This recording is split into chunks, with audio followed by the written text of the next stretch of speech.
जय श्री कृष्णा, जय श्री राधे। अर्चना के कृष्ण गुणगान चैनल पर आपका स्वागत है। आज मैं श्रीमद् भागवत गीता में से गर्भ गीता सुना रही हूँ। गर्भ गीता एक ऐसा अनोखा ग्रंथ है जिसमें संपूर्ण ज्ञान समाहित है। श्री भगवान का वचन है, जो प्राणी गर्भ गीता को सद्भावना से सुनता है या पढ़ता है उसे कभी गर्भवास नहीं करना पड़ता है। उसे जीवन मरण के चक्कर से छुटकारा मिल जाता है।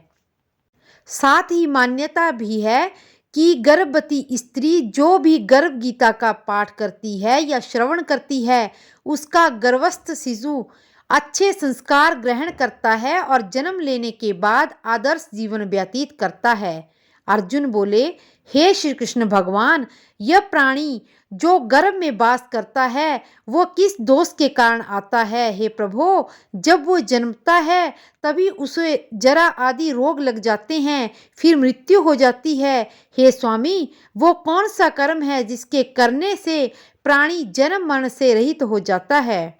श्री कृष्ण भगवान बोले, हे अर्जुन, जो मनुष्य वो अंधा और मूर्ख है जो संसार से प्रीति करता है, यह पदार्थ मैंने पाया है और मैं पाऊंगा, ऐसी चिंता इस प्राणी के मन में उतरती नहीं।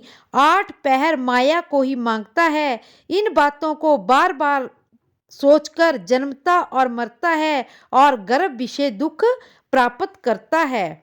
अर्जुन बोले, हे श्री कृष्ण भगवान, यह मन मद मस्त हाथी की भांति है, तृष्णा इसकी शक्ति है। यह मन तो 5 इंद्रियों के वश में है, काम, क्रोध, लोभ, मोह, अहंकार। इन पांचों में अहंकार बहुत बली है।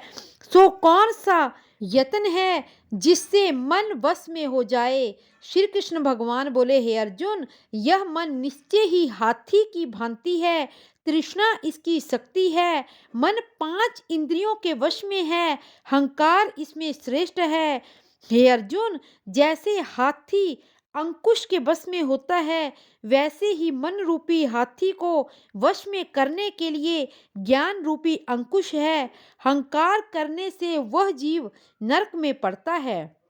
अर्जुन बोले, हे भगवान, जो एक तुम्हारे नाम के लिए वनों में फिरते हैं, एक बैरागी हुए, एक धर्म करते हैं, उनको कैसे जाने? जो वैष्णव हैं वो कौन हैं? श्री भगवान बोले, हे अर्जुन, एक वे हैं जो मेरे नाम के लिए वनों में फिरते हैं, वे सन्यासी कहलाते हैं। एक वे हैं जो सिर पे जटा बांधते हैं और अंग पर भस्म लगाते हैं, उन्हीं में मैं नहीं हूँ, क्योंकि उनमें अहंकार है, उनको मेरा दर्शन दुर्लभ है। अर्जुन बोले, हे भगवान, वह कौन सा पाप है जिससे स्त्री की मृत्यु हो जाती है, और वह कौन सा पाप है जिससे पुत्र मर जाते हैं, और नपुंसक कौन से पाप से होते हैं? श्री भगवान बोले, हे अर्जुन, जो किसी से कर्ज लेता है और देता नहीं है, इस पाप से उसकी औरत मर जाती है, और किसी की अमानत रखी हुई वस्तु बचा लेते हैं, उसके पुत्र मर जाते हैं। जो किसी का कार्य किसी के गोचर में आए पड़े और जवानी कहे कि मैं तेरा कार्य कर दूंगा, और समय आने पर उस कार्य को ना करें, इस पाप से नपुंसक बनते हैं। ये बड़े पाप हैं। अर्जुन बोले, हे भगवान, कौन से पाप से मनुष्य सदा रोगी रहता है? किस पाप से गधे का जन्म पाता है? स्त्री का जन्म तथा टट्टू का जन्म किस कारण पाता है, और बिल्ली का जन्म किस पाप से पाता है? श्री भगवान बोले, हे अर्जुन, जो मनुष्य कन्यादान करते हैं और इस दान में मूल्य देते हैं, वे दोषी हैं। वे मनुष्य सदा रोगी रहते हैं।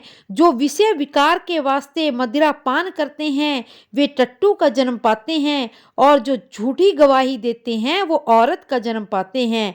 जो औरतें रसोई बनाकर पहले आप खा लेती हैं और पीछे परमेश्वर को दान करती हैं, वे बिल्ली का जन्म पाती हैं। और जो मनुष्य अपनी झूठी वस्तु दान करते हैं, वे औरत का जन्म पाते हैं। वे गुलाम औरतें होती हैं। अर्जुन बोले, हे भगवान, कई मनुष्यों को आपने स्वर्ण दिया है, सो कौन से पुण्य से दिया है? और कई मनुष्यों को आपने हाथी, घोड़ा, रथ दिए हैं, वो कौन से पुण्य से दिए हैं? श्री भगवान बोले, हे अर्जुन, जिन्होंने स्वर्ण दान किया है उन्हें घोड़े वाहन मिलते हैं। जो परमेश्वर के निमित्त कन्या दान करते हैं सो पुरुष का जन्म पाते हैं। अर्जुन बोले, हे भगवान, जिन पुरुषों के अंदर विचित्र देह है उन्होंने कौन सा कार्य किया है? किसी के घर में संपत्ति है, कोई विद्यावान है, वह कौन से पुण्य से है? श्री भगवान बोले, हे अर्जुन, जिन्होंने अन्न दान किया है उनका सुंदर स्वरूप होता है। जिन्होंने विद्या दान किया है वे विद्यावान होते हैं। जिन्होंने संतों की सेवा की है वो पुत्रवान होते हैं। अर्जुन बोले, हे भगवान, किसी को धन से प्रीति है, कोई स्त्रियों से प्रीति करता है, इसका क्या कारण है? समझाकर कहिए। श्री भगवान बोले, हे अर्जुन, धन और स्त्री सब नाश का रूप है, मेरी भक्ति का नाश नहीं। अर्जुन बोले, हे भगवान, यह राजपाट किस धर्म से मिलता है? विद्या कौन से धर्म से मिलती है? श्री भगवान बोले, हे अर्जुन, जो प्राणी काशी में निष्काम भक्ति से तप करते हुए देह त्यागते हैं वे राजा होते हैं, और जो गुरु की सेवा करते हैं वो विद्यावान होते हैं।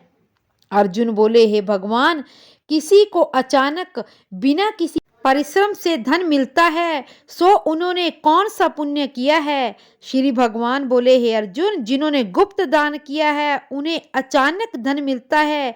जिन्होंने परमेश्वर का कार्य और पराया कार्य संवारा है वो मनुष्य रोग से रहित रहते हैं। अर्जुन बोले, हे भगवान, कौन से पाप से अमली होते हैं, कौन से पाप से गूंगे होते हैं और कौन से पाप से कुष्ठी होते हैं? श्री भगवान बोले, हे अर्जुन, जो आदमी नीच कुल की स्त्री के साथ गमन करते हैं वे अमली होते हैं। जो गुरु से विद्या पढ़ के मुकर जाते हैं वो गूंगे होते हैं। जिन्होंने गौ पर घात किया है वो कुष्ठी होते हैं। अर्जुन बोले, हे भगवान, जिस किसी मनुष्य की देह में रक्त विकार होता है वो कौन से पाप से होता है? और कोई दरिद्र होते हैं, किसी की खंड वायु होती है, और कोई अंधे होते हैं, कोई पंगुल होते हैं, वो कौन से पाप से होते हैं? कोई स्त्रियां बाल विधवा हो जाती हैं, वो किस पाप से होती हैं? श्री भगवान बोले, हे अर्जुन, जो सदा क्रोधवान रहते हैं उन्हें रक्त विकार होता है। जो मलिन रहते हैं वो दरिद्री होते हैं। जो कुकर्मी ब्राह्मण को दान करते हैं उनकी खंड वायु होती है। जो प्राय स्त्री और गुरु की स्त्री को कुदृष्टि से देखते हैं वो अंधे होते हैं। जिन्होंने गुरु और ब्राह्मण को लात मारी है वो लंगड़े होते हैं। जो औरत अपने पति को छोड़कर प्राय पुरुषों का संग करती है वो बाल विधवा होती है। अर्जुन बोले, हे भगवान, तुम पार ब्रह्मा हो, तुमको नमस्कार हो। पहले मैं आपको संबंधी जानता था लेकिन अब मैं आपको ईश्वर मानता हूँ। हे पार ब्रह्म, गुरु दीक्षा कैसी होती है सो कृपा कर मुझको बतलाइए। श्री भगवान बोले, तुम धन्य हो, तुम्हारे माता पिता धन्य हैं जिनके तुम ऐसे पुत्र हुए हैं। हे अर्जुन, सारे संसार के गुरु जगन्नाथ हैं। विद्या का गुरु काशी है। चारों वर्णों का गुरु सन्यासी है, और सन्यासी उसे कहते हैं जिसने सब कुछ त्याग कर मेरे विषय में मन लगाया है। ब्राह्मण जगत गुरु है। हे अर्जुन, इस बात को ध्यान देकर सुनो। गुरु कैसा करें? जिसने सब इंद्रियां जीती हो, जिसने सब संसार को ईश्वरमय नजर आता हो और सब जगत से उदास हो। ऐसा गुरु करें जो परमेश्वर को जानने वाला हो, और उस गुरु की पूजा सब तरह से करें। हे अर्जुन, जो गुरु का भक्त होता है वो मेरा भक्त है। गुरु के सम्मुख होकर जो मनुष्य भजन करते हैं वो मेरा ही भजन करते हैं। जो मनुष्य गुरु से विमुख है उस प्राणी का तो दर्शन भी करने योग्य नहीं है। जो गृहस्थी संसार में गुरु के बिना है वो चंडाल के समान है। जिस तरह मदिरा के भंडार में गंगा जल है वो अपवित्र है, इसी तरह गुरु से विमुख प्राणी का भजन भी सदा अपवित्र होता है। उसके हाथ का देवता भी नहीं लेते, उसके सब कर्म निष्फल होते हैं। कुकर, शूकर, गंधर्व, काक, ये सब योनियां बड़ी खोटी हैं और उससे भी वो मनुष्य सबसे खोटा है जो गुरु नहीं करता। गुरु बिन गति नहीं होती, गुर बिन भव तरहि न कोई।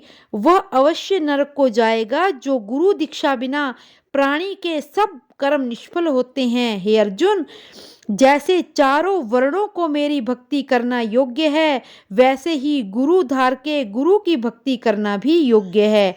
जैसे गंगा नदियों में उत्तम है, सब व्रतों में एकादशी का व्रत उत्तम है, सब अध्यायों में गीता जी का 11वां अध्याय श्रेष्ठ है, उसी तरह हे अर्जुन, शुभ कर्मों में गुरु सेवा सबसे उत्तम है। गुरु दीक्षा बिना प्राणी पशु योनि पाता है। जो धर्म भी करता है वो पशु योनि में भोगता है, वह 84 योनियों में भ्रमण करता है।